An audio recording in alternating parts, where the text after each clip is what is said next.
Okay, let's talk. You just found out you didn't get the job, and man, it stings. I know. It's that punch to the gut feeling, right? After all the work you put in, getting that no can feel absolutely devastating. So let's dive into this. I want to help you bounce back and bounce back fast. I mean, think about it. You spent hours digging into the company. You practiced your answers until you were blue in the face. You tweaked that resume a million times. It's exhausting. So when the rejection comes, how can you not take it personally? You felt it, right? That connection. You knew you were perfect for the role. It really felt like they liked you. And then, poof, they went with someone else. And that right there leads to the biggest, most frustrating question of them all. Why? Why not you? It's the silence afterwards that just kills you, you know? It leaves you completely in the dark, just guessing what on earth went wrong. So your first instinct might be to fire off an email asking for feedback. I get it. It seems like the logical thing to do, right? You just want to know. But here's the tough truth. You're probably just going to get radio silence. And honestly, that cold shoulder can feel even worse than the first rejection. So what gives? Why are they so vague? Well, as you can see here, it's almost never about you personally. Companies are terrified of potential legal issues, or it's just some standard cookie-cutter HR policy. Sometimes it's as simple as them just liking another candidate a tiny bit more. The real reason is often super complex, which is why you always get that classic, frustrating line, "We found a closer match." Okay, but let's pause for a second and think about a different possibility. What if the problem had nothing to do with your interview? What if the rejection happened way before that? Before a single human being even saw your name? Get ready for this number, because it is staggering. 75%, 3/4 of all resumes are rejected by software, by these applicant tracking system bots, before they ever land on a hiring manager's desk. Think about that. Your resume could be brilliant, but if a robot can't read it, it just vanishes into a digital black hole.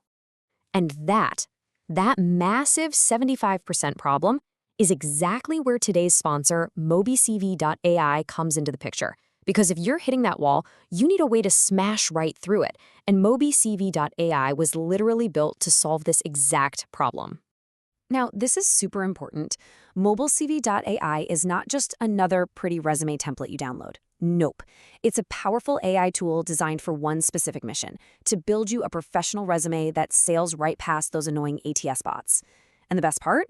It does the whole thing in like 60 seconds. So here's how it works. You can take pretty much any document. You can even just link your LinkedIn profile and bam, it turns it into a perfectly formatted, job-ready CV. It uses these really beautiful professional LaTeX templates that are way cleaner than anything you can make in Word. It'll even whip up a personalized cover letter for you using AI.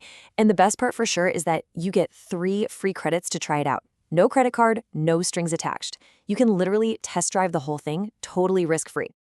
Okay, so we've covered the practical, techie side of things. Let's get back to the heart of it, the emotional side. We absolutely have to shift how we think about rejection. Because I'm telling you, it is not a final judgment on who you are or what you're capable of. And please, believe me when I say I know exactly how this feels. That classic line, "We've decided to move forward with another candidate." Oh boy, I've probably heard that over 100 times in my own career. Seriously, it's just a universal part of the game.